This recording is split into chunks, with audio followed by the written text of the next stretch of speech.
Il faut que tu saches répondre à cette question si tu passes un TOEIC bientôt. The executive team hopes blablabla a stronger market presence next year.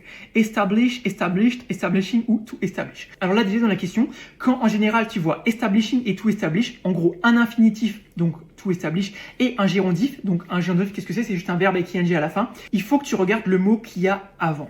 Et ici le mot qu'il y a avant c'est le verbe hope. Et ça, c'est une règle qu'il faut connaître par cœur, c'est une liste qu'il faut connaître. Il faut savoir qu'après hopes, on a toujours un infinitif, donc to establish et non pas establishing.